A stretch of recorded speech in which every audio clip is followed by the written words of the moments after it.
I turned 70 this spring. There was a small cake on the kitchen counter, the kind you buy because it feels strange to let the day pass without something sweet to mark it. My wife lit 2 thin candles, a 7 and a 0, and my children called later in the evening, their voices coming through the phone like echoes from another life. We laughed. We said we loved each other. We promised to get together soon. When the calls ended and the house went quiet again, I sat at the table longer than I needed to, staring at the wax that had melted into soft white puddles. That was when the weight of it settled in my chest, heavy and familiar.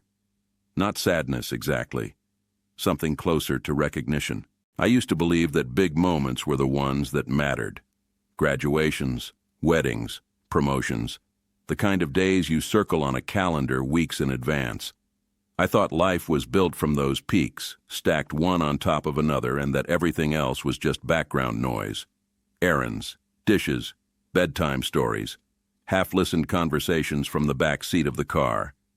I told myself I was doing what a good father should do, working long hours, building stability, making sure there was always a roof, always food, always a sense that tomorrow would be safer than today. At the time, it felt responsible, noble even.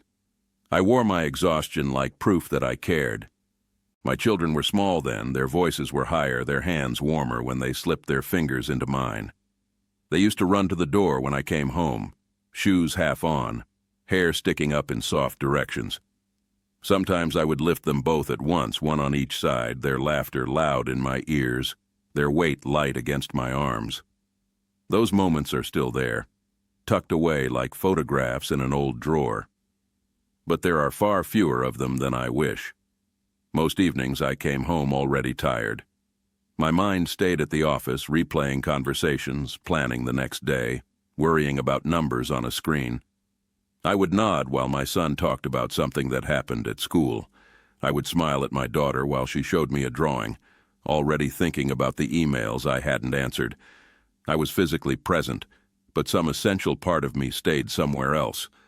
I told myself I would make it up to them later. Later became next year. Then when things slow down at work. Then when they're older and can really appreciate it. Time is quiet when it steals from you. It doesn't announce itself. It doesn't slam doors. It just moves, gentle and steady, like water wearing away stone. You don't notice the shape changing until one day you look down and realize something important is thinner than it used to be. There was a night I think about often now. My daughter was maybe 8 or 9. She had a school play, something small, a few lines in a classroom turned into a stage. I told her I would try to be there. I meant it in the way people mean things when they say them honestly but loosely without anchoring the promise to anything solid. That afternoon, a meeting ran late. Then another problem came up. By the time I checked my watch, the play had already started. I imagined her scanning the room, looking for my face. I imagined her telling herself I would walk in any second. I didn't. When I got home, she was already in bed. My wife said she had done fine, that she hadn't cried, that she seemed okay. I stood in the doorway of her room for a moment, watching her sleep, her mouth slightly open, her chest rising and falling in that soft, trusting rhythm children have. I told myself there would be other plays. There were. But the feeling never quite went away. Years passed the way they always do, quietly, quickly. The children grew taller. Their voices deepened. They stopped running to the door. They started closing their bedroom doors. Conversations became shorter, more careful. I noticed, but I didn't change much. I was still busy, still tired, still certain that the important parts of life were ahead of us. One afternoon, when my son was about 16, he asked if I could help him fix something on his car. I was halfway through a report, already behind, already irritated by how much there was to do. I told him maybe tomorrow. He nodded. He didn't argue. He didn't complain. That should have mattered more to me than it did. He fixed it himself. Or with a friend. I don't remember. What I remember is that he didn't ask again. Now, decades later, I would give almost anything to stand in the driveway with him, grease on our hands, the hood open, the two of us pretending to understand what we were doing. But life doesn't trade in exchanges like that. When the kids left home, it happened in stages, boxes, goodbyes. Phone calls that slowly grew less frequent. Their lives expanded. Mine stayed roughly the same shape. I thought I would feel relief when the house got quieter. I thought I would enjoy the extra space, the calm, the freedom from constant responsibility.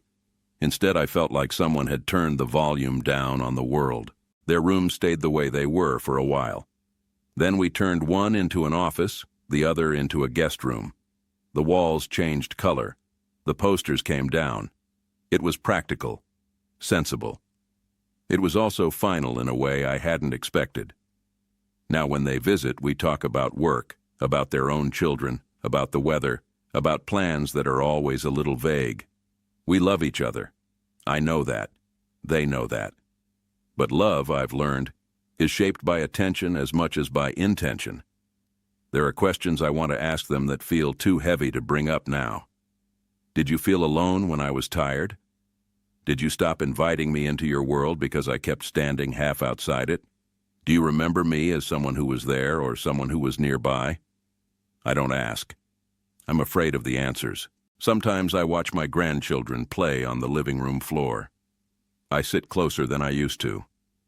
I listen more carefully. I let them tell long stories that go nowhere. I put my phone in another room. I try, in these smaller years I have left, to practice a different way of being. But there is a particular kind of sorrow that comes from learning something only after the test has already been graded.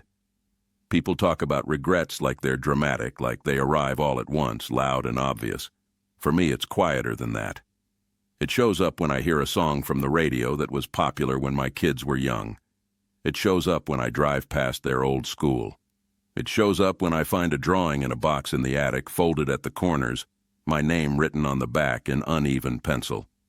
It's the knowledge that I was there for the outline of their childhood, but I missed too many of the small lines that made it real. I don't believe I was a bad father. I don't believe most people are. I think many of us are simply distracted, convinced that providing is the same as participating. We tell ourselves that love is understood, that it doesn't need to be demonstrated in ordinary moments. We are wrong about that. Love lives in the ordinary. In sitting on the edge of the bed when you're tired. In listening to a story you've already heard twice. In showing up to something that seems small because it is small and because small things add up.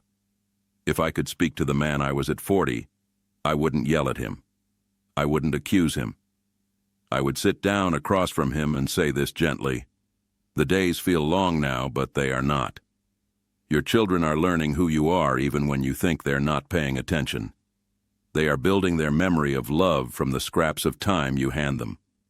I would tell him that success is a strange thing, that it can fill your house and still leave certain rooms empty. At 70, you don't get many chances to rewrite old chapters.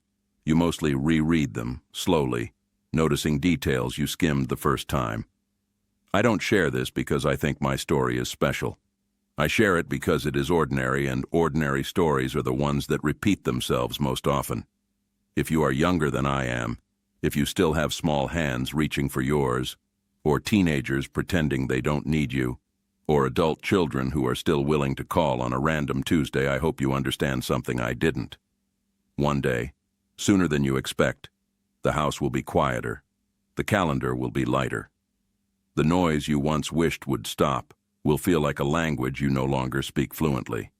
You won't miss the chaos. You will miss the chances. I sit at my table sometimes in the evening, the same place where I blew out those candles, and I listen to the quiet. It's peaceful. It's safe. It's earned, and it is filled with the echo of moments I thought would always be waiting for me. If this story settles uneasily in you, that's not an accident. It isn't meant to frighten you. It's meant to wake something gentle but urgent inside you, the part that knows time is not stored, it's spent. I spent too much of mine elsewhere. I hope you don't.